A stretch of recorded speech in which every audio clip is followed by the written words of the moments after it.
Hello, my dears, my honeys, my nice-hearted listeners. Welcome back to What Do Stars Say?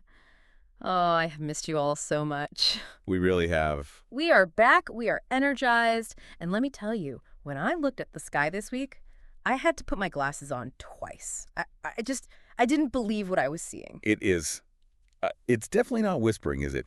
It is shouting from the rooftops. No. It is so wonderful to be here with you and with our lovely listeners. And you are right. The energy for this week, we're talking February 9th through the 15th, 2026, is honestly, it's massive. Massive is an understatement. It really is. The kind of week we'll be talking about for years. I was looking at the notes, and I thought, okay, are we in a movie? Because the drama, my dear, the drama. It is absolutely cinematic. I mean, we are looking at one of the biggest shifts of the year, really. Yeah. We have Saturn, the granddaddy of karma, the planet of structure, the one who tells you to do your homework moving into Aries. Oh, wow. So the strict teacher is entering the playground. Yes, exactly. On February 13th and 14th, this is a huge transformation. Huge. Saturn has been swimming in the emotional waters of Pisces for a long time, like 2.5 years just soaking there. And now what? it's hitting the fire. It's structure meeting action. It's a reality check, but with like a ton of pioneering energy. So basically, the principal has entered the playground and he's wearing running shoes. That is the perfect analogy. Yeah. Exactly. It's about taking responsibility, but doing it fast. Yeah. It's impulsive structure, if that even makes sense. Okay, that sounds a little scary. But before you get scared, because I know Saturn sounds heavy, and I mean, none of us like to tend I to. was about to say my knees are shaking a little bit. My nasty birds are already squawking about how hard life is going to be. No, don't shake. Tell those birds to be quiet, because we have a sweetener. A beautiful, sugary sweetener. Ooh, yes. Venus is entering Pisces on February 10th. Ooh, now that sounds much better. Tell me about the sugar. I love sugar. Well, Venus is exalted in Pisces, which is just, fancy astrology speak for she is living her best life. The best life. She is the queen on her throne. She is happiest there. It brings compassion, romance, softness. It is this beautiful relief after all that intensity we've been feeling. Okay, so it's a warm bath. It's like a warm bath for the soul while the rest of the world is running a marathon. Yes. I love a warm bath. And we have that wild card too, right? Uranus. Oh, absolutely. Uranus has just turned direct in Taurus. So the planet of shock and surprise is waking up. Oh. It's all about embracing the weirdness. Expect the unexpected, my dears. Plus, we are in the shadow of that solar eclipse coming up in Aquarius, so the world feels a little on edge. On edge. Like the air before a thunderstorm, The world is on edge. The principal is running around in sneakers, but there is a warm bath waiting. It sounds chaotic. It is chaotic. But, and here's where it gets really fascinating, for our specific sign today, for our lovely, meticulous list-making Virgos, Yes. there is actually so much to smile about. Yes. Let's focus on our meticulous, organized friends. My dears, if you are a Virgo or you love a Virgo, and let's be honest, we all need a Virgo to organize our lives. We really do. Or we would never find our keys. This analysis is for you. Absolutely. Let's zoom in on the maiden. Okay, so looking at the charts, my first reaction was, oh my God, can you look at the chances of the Virgo this month? It will make you smile. It really will. It really looks like they won the lottery in the love department. It really does. With the world going crazy with Saturn and Aries, Virgo actually has this beautiful protective shield. And it is all thanks to Venus. Let's unpack that for our nice-hearted listeners. Yeah. Because Venus moving into Pisces, Pisces is the opposite sign of Virgo, right? Right. They are on the other side of the wheel. Precisely. In astrology, the opposite sign represents your 7th house, the house of committed relationships, marriage, partnerships. All the one-on-one stuff. Exactly. Even open enemies. Yeah. But let's focus on the partners. So when Venus, the planet of love, beauty, and cash, moves into your relationship sector, and remember, she's exalted there. She's happy. She is glowing. She is ecstatic. This means that until March 6th, this is the golden period for Virgo relationships. It is the best time of the year for love. Did you hear that, my nasty birds? Golden period. So if I'm a single Virgo sitting at home color-coding my bookshelf, because I know you are, so what does this mean for me? It means put the books down. Stop organizing the spice rack. This is a high chance of meeting someone new. Ooh. And not just anyone. Venus in Pisces is about soul connections. It's about someone who expands your imagination. So not from the usual places. Love might come from the most unexpected places right now. So don't just look for the person who also likes spreadsheets. Look for the poet. Look for the painter. Exactly. It's about being swept off your feet. The energy is very spiritual. You might meet someone who feels fated, like you've known them for 1,000 years. Wow. And for the Virgos who are already coupled up, this is a time of softening. You know, our dear Virgo energy can sometimes be a little critical, a little rigid. Psst, a little. Why is the fork there? Why is the towel folded that way? Why are you breathing so loud? Right. But Venus in Pisces says, let it go. The criticism just melts away, replaced by empathy, romance, and mutual understanding. It is a beautiful time to make peace or just deepen that bond. It's about forgiveness. You know, our Virgos, they usually want to organize the relationship with a spreadsheet. They want a 5-year plan for the romance. Totally. But Venus in Pisces says, no, my darling, just flow. Absolutely. Put down the list and just feel the love. It's about dissolving boundaries and just connecting heart to heart. It is really magnetic energy. I love that for them. They deserve a break from the perfectionism. They so do. But my dear, we have to talk about the other side of the coin. Because Virgo is also about work and health. They are the workers of the zodiac. That is true. They keep the world running. So with Venus in that opposite sign, does that help with the coworkers too? Or is it just for smooching? Oh, it definitely helps with coworkers. The 7th house is all one-on-one relationships. So interactions with clients, business partners, colleagues, it all becomes smoother. Oh, good. It's a time of pleasurable work where people are just nicer to you. You walk into the office and people smile. Nice is good. We like nice. We like smiling. However, we have to be realistic. We are in that pre-eclipse tension. There is a full moon energy lingering, and Saturn is making big moves. Right. So there is tension in the air regarding work-life balance.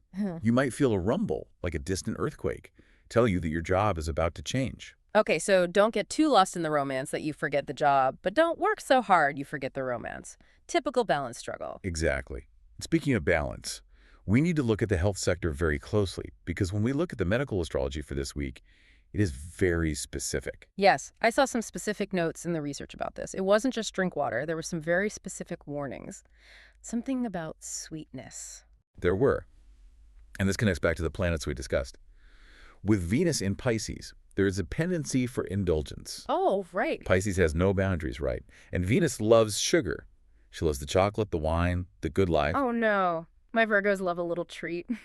So the sources specifically mentioned watching out for sugar balance, insulin resistance, and generally watching the hormones. It's very easy for a Virgo to slip into overindulgence right now because it feels good. Of course. You are so happy and love that you eat the whole cake. So maybe don't eat the entire chocolate cake just because Venus says it's a golden period. Maybe just a slice. Moderation is key. And there's another physical indicator to watch. Remember Saturn entering Aries? The principal in running shoes? The scary one. Yes. Well, in medical astrology, Aries rules the head, the brain, the eyes, the face. And Saturn rules restriction, pressure, and blockage. Oh, I see where this is going. So when Saturn moves into Aries, for Virgos, this can manifest as headaches, migraines, or issues with the sensory organs, eyes, ears, sinuses. Oof. My poor Virgos with the migraines. I can see them now rubbing their temples. It's the pressure of the sky. It is the pressure of a new reality forming. The advice here is very clear. Do not overwork. Please don't. The energies they're demanding. If you feel that pressure building in your head, stop. Routine checkups are very smart right now. Do not push through the pain. We know Virgos are impatient and want to fix everything yesterday. I'm getting straight to the point. Don't burn out. You can't organize the world if you have a migraine, my darlings. That is the truth. The world will survive if you take a nap. It will.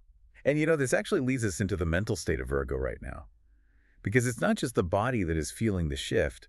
The mind is going through a massive transformation. This is where it gets really interesting to me. We talked about Uranus turning direct in Taurus. Now, Taurus is an earth sign, like Virgo, so this hits them in a friendly way, right? It does. Like a cousin visiting. It's a supportive angle, a trine. But Uranus is transiting Virgo's 9th house. The 9th house. Remind our lovely listeners what that covers. That's travel. Philosophy. Yes, the higher mind, beliefs, long-distance travel, and higher education. Yeah. It's the house of the big picture. Uranus has been here for a long time, since 2018, just shaking things up. Right. But now that it is moving direct for its final stretch in Taurus, Virgos are having these light bulb moments. Like waking up? Like suddenly realizing something? Precisely. One of the sources was very specific about this. It said Virgos might be waking up from false gurus or old belief systems. Oh, I love that. Breaking free from the cult. Breaking free from the bad advice. In a way, yes. Virgos are learning to trust their own intuition rather than following a leader blindly. If they've been following a teacher or a mentor or even a rigid set of rules, Like a diet plan or something. exactly, that doesn't serve them anymore. This is the week where they might say, you know what?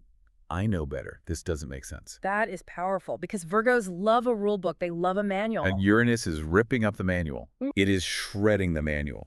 And practically speaking, this ninth house activation brings sudden opportunities. Surprise travel's a big one. Really? You might get a call to go on a trip, or an opportunity for legal matters or education could just pop up out of nowhere or end abruptly. Pack your bags. We're going to Bali.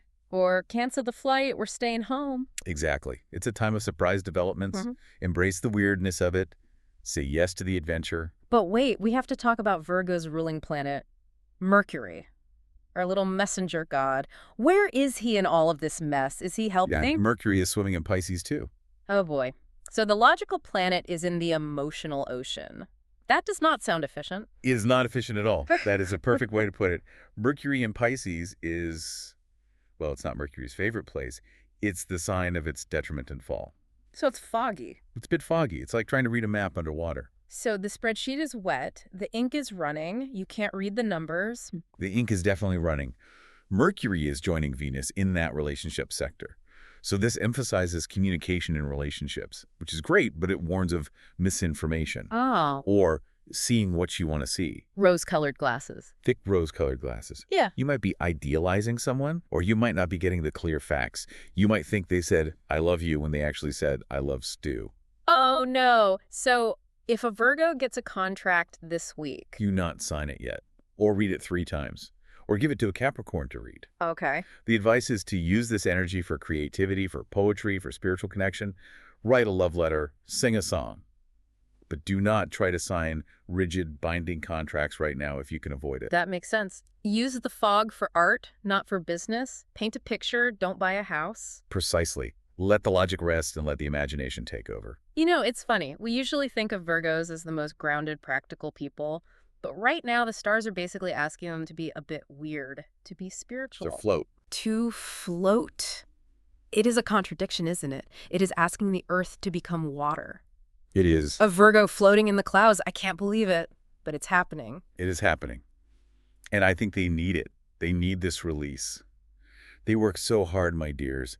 They worry so much. They really do. This week is the universe saying, take a break. Dream a little. So let's bring it all together for them because we have thrown a lot at them. Principles and sneakers, wet spreadsheets, sugar crashes, false gurus. But also, so much love. Don't forget the love. Yes, the love, the golden period. If we summarize the vibes, Yeah. while the world outside is chaotic with that Saturn-Aries shift and everyone is running around trying to figure out the new structures, Virgo has this protective shield, a shield of love and sweetness thanks to Venus. They're in the bubble bath while the house burns down. A little bit, and that is okay. You are allowed to be in the bubble bath right now. You are allowed to close the door and just enjoy the warmth. My nice-hearted listeners, my honeys, did you hear that? You are allowed to enjoy this. You don't have to fix the world this week. The key takeaway is to combine your natural Virgo elegance with joy. You deserve this softness. Yes. The nasty birds outside can squawk all they want, but you are entering a period of magnetic attraction. You are glowing. Yes. Tell the nasty birds to fly away. Next week or next month, your Virgo energy is waiting for even bigger surprises, but for now, just soak up the love. Let yourself be soft. And pay attention to your intuition. If a belief system feels old, let it go. If a relationship feels right, flow with it. Trust your gut, not your list. And please watch the sugar. I know the cake looks good, but your head will thank you later. Just a little bit, a small slice. My dears, we want you to be ready for everything. This is going to be a wild year, and we are just getting started. Don't forget to subscribe to our channel, What Do Stars Say? Please do. We are here for you every single week to decode this madness so you don't have to do it alone. Yes. And if you liked our horoscope interpretation of this week, don't be shy to share your comment with us. We love reading you. Tell us, are you feeling the love? Are you feeling the headaches? Did you throw away your rule book? Are you eating the cake? Tell us everything. We want the gossip. We want to know. We're sending you so much positive energy for this transition. All right, my dears. Go out there, embrace the weirdness, love hard, and take care of those beautiful heads. See you soon, my dears. Sending you plenty of positive energy. Goodbye.